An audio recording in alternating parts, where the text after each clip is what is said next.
One day I'm going to write a book about trading. And when I'm going to write it, this episode is going to be the first chapter about it. Because I think this is where the traders are going wrong. And this is where essentially all the issues start from. And after you listen to this chapter, you will be able to understand that you can build a lot upon this chapter with your approach. But before we talk about trading, I want to talk about when situations go wrong.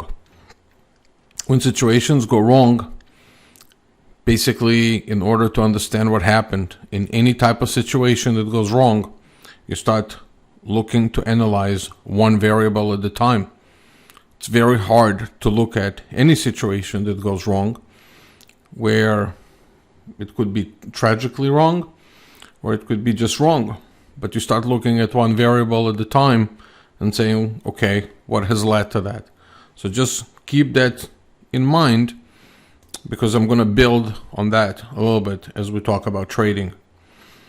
So I'm going to talk today also about the trader that starts out in trading and he builds a model, or his, I should say, approach to trading is based on what he thinks trading should be. Some don't even have any background in trading, never read a book about trading, never consulted with a professional about trading.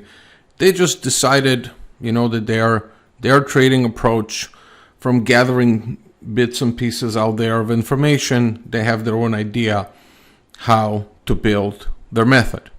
So here's what happens. They go about their method.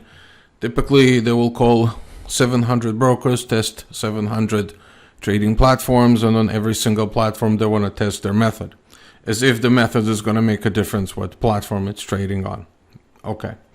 Well, that could be a chapter and an episode in itself. All right.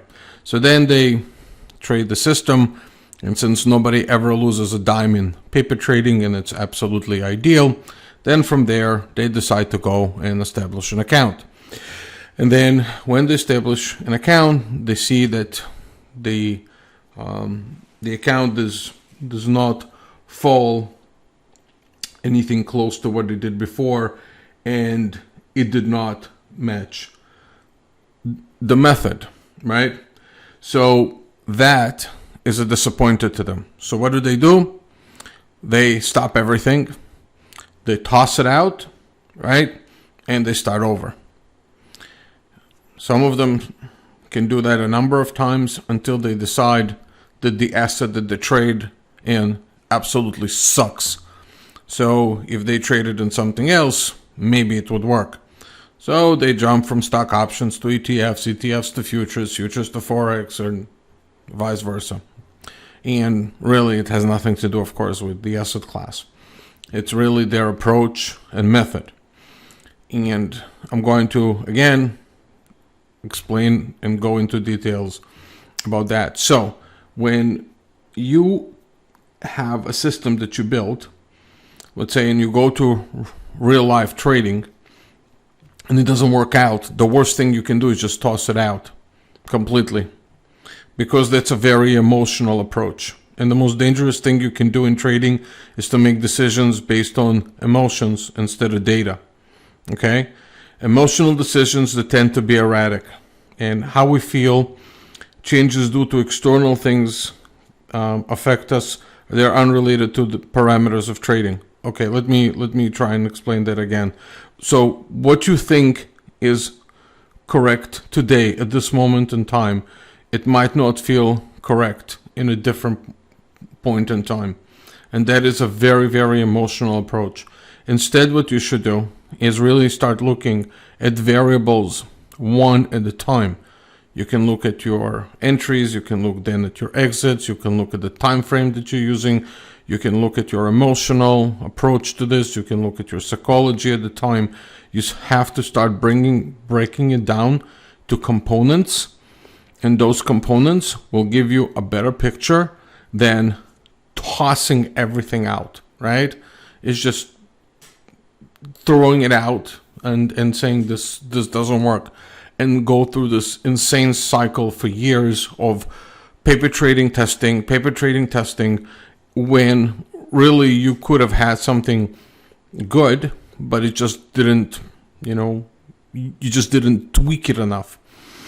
The one thing I would say is that, yeah, some systems might not work, but I truly believe that it deserves an explanation, right? So some do approach, at their data, they start looking at trading, but because they're so emotionally driven and they have already decided that the system is not good, basically they're still being emotional about their data. So when amateurs have access to data, they think they're able to reason with science and numbers, but because they're just not scientific enough, they use the data wrongly, and they again make very bad decision, right?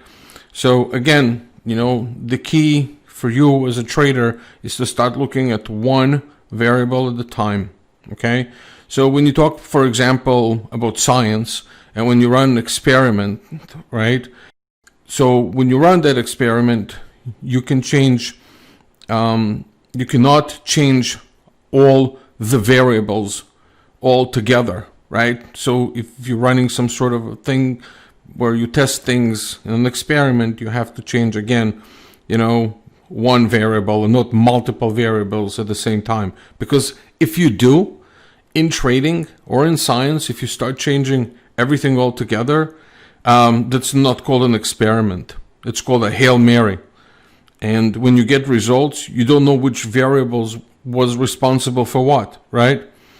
So amateurs keep changing all the variables all together. And because they don't know their head from, that part of the body, they basically attribute their success or failure to basically, anything they want. They're just random. So when I tried to explain how the trading experiment was wrongly set up, basically these people stick to their own fantasies of essentially what makes sense to them. And I'm sharing this with you because, and it's a little bit painful at times, right? Because obviously it involves money, and I get it.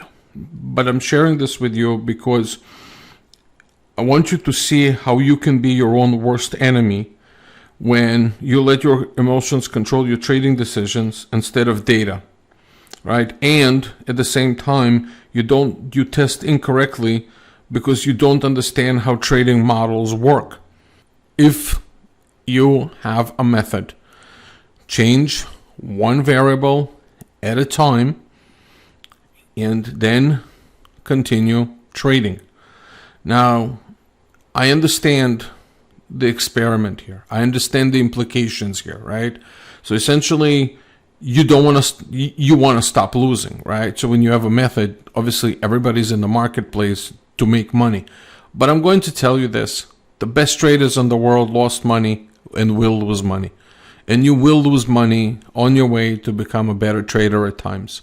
It's just the cost of becoming a trader.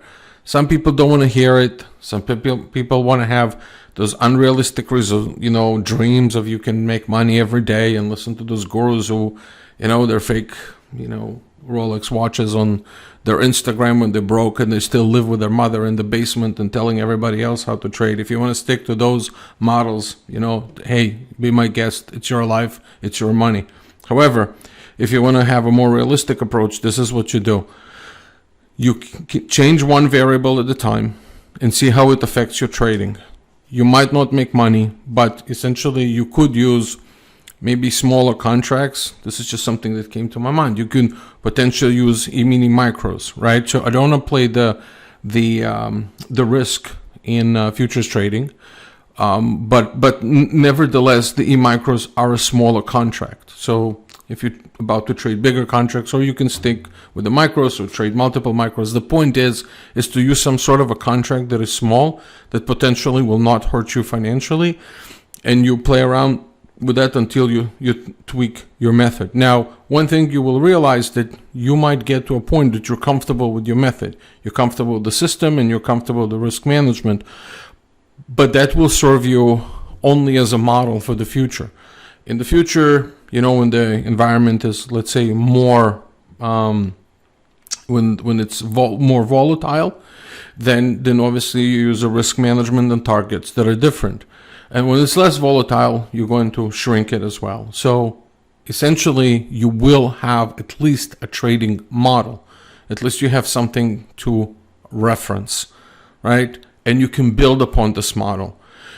And that is the experiment that you will keep on doing as long as you're a trader and as long as the markets are trading, because every single quarter, every single season, and every year, we have something else. We have news that affect the market in a different way, and it fluctuates in a different way, and it's just a different animal all the time, that changes all the time.